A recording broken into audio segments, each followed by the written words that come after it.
ये तारों नोट क्या उठौन ताल बोलते थे। धुनियाओं का फर्द पहला ताल इसको बोला जाता उठौन ताल। तालों के भी नाम अलग अलग हैं। 12 बाजों 36 ताल जितने व्याकरण में घंटा लग जाओ। तो पहला ताल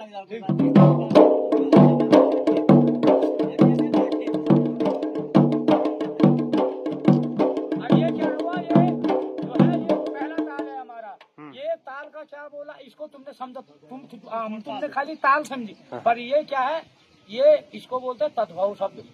अच्छा। अब पढ़ाई में आ गया मैं। ये निकले तद्भव शब्द। अब जो तत्सम शब्द शुद्ध शब्द होता है तो वो हमारे मुखार बिंदु से निकलते हैं। अब वो मूल के तद्भव शब्द इसको सीधा परमात्मा समझ रहा।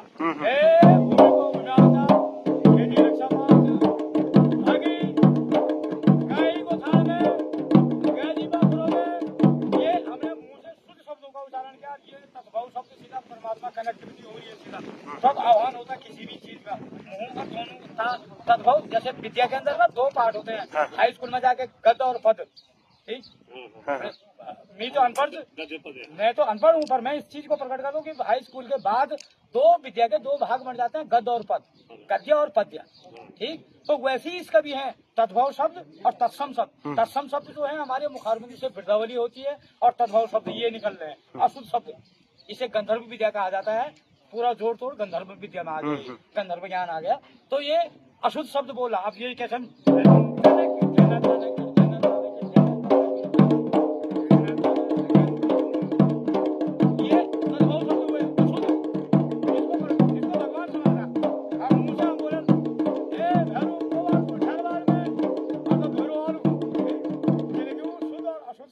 मिलन होता है तो तब जाके ही कहीं पे कोई त्रिशक्ति पैदा होती है। तीसरी शक्ति पैदा होती है। ठीक। इसका ये है यहीं से। धन्यवाद। जय श्री राम। जय। अब यहाँ से बाजे बढ़ गए। अब आ गया साहब देवासुर संग्राम का। तो उस टाइम वाला 4 दास उत्पत्ति जी 4 दासों 4 वेदों से। ठीक। तो उदास फेल होगा। जलखंडमल दास भी थलखमल दास भी गुरु ओंकार दास भी और गुरु ओंकार दास भी ये 4 दास फेल हो गए। ठीक। तो 5 दास के भाई बात तो बजले। ठीक। रणजू ठीक ऊँट बजले बजल। तो शिव जी ने बोला वहाँ पे गुरु खेगदास को बताया अपनी लठ तोड़ी थी। एक लठ तोड़ी थी और लठ तोड़ करके गुरु खेगदास को बताया। और खेगदास हम खेगदास की संतान है। जितने भी वे बाजे बजाने वाले लोग हैं वो खेगदास की संतान मानी जाती है। ठीक। और उसके बाद तब आया भाई देव हुए तैयारी होने बैठी। अब ठीक देवासुर संग्राम है। तो देवासुर संग्राम हुई जी बोला तो दिन बेच जी बोला यूँ बात। ठीक। तब खेगदास ने जब बाजे बजाए अब रणजुत के बाजे तो सारे दैत्य खत्म हो गए। तो एक रक्तबीज था। रक्तबीज दैत्य इनमें क्या अच्छा कि वो भगवती आप संहार का नहीं। ठीक। अब तलवार है पर वे जो रक्तबीज तो सारा वो पैदा होने लगे। ठीक। तब वो खोते करते फिर तब इन बाजों से फिर वीर रस एक जो रस दिखा रहे हैं ना मेरे यहाँ पे इसे वीर रस भी कई तरह का हूँ। ठीक। करुणा रस। ठीक। अनुपान रस।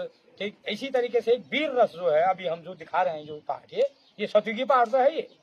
ये सात्विक से जुड़ा हुआ पाठ है। ठीक। तब हम बोला उस दिन भगवती ने। ठीक। जब रक्तबीज खत्म नहीं हुआ तो तब ये गुरु खेगदास ने फिर रणजूत के बाजे बजाए थे उस टाइम। ठीक। और जब बाजे बजाए थे तो तब वीर प्रकट हुआ। जब वीर प्रकट हुआ तो वीर भैरू। ठीक। तब नूर से नरसिंह 78 से काली। ठीक। तो भगवती के पूरे जटाओं से जितने भी वीर हैं सारे वीर जब पैदा हुए तो तब महाशक्ति ने बोला काल नामक खबर काली रूप बनाए थे और काल नाम का खबर रखा हाथ में और जिनबाजों के माध्यम से। ठीक। तुम तो जिनबाजों से तो बल मिला था आप लोगों को उन देवताओं को। ठीक। ताकत मिली शरीर में जान मिली मतलब और जान मिली और बाद भगवती ने संहार किया और जहाँ वो रक्तबीज काटते रहे और वहाँ महाशक्ति उसका खपर में उसको रक्त की बूंद नीचे धरती में नहीं गिरने दिया अपने काल नाम के खपर में टांग दिया उसको। ठीक। और जब खपर में टांग दिया तो खपर में टांगने के बाद फिर वो तो रक्तबीज भी वहाँ पे सतयुग में एक युद्ध तो वहाँ हुआ। इन बाजू में प्रथम पहला युद्ध यहाँ खत्म हो गया।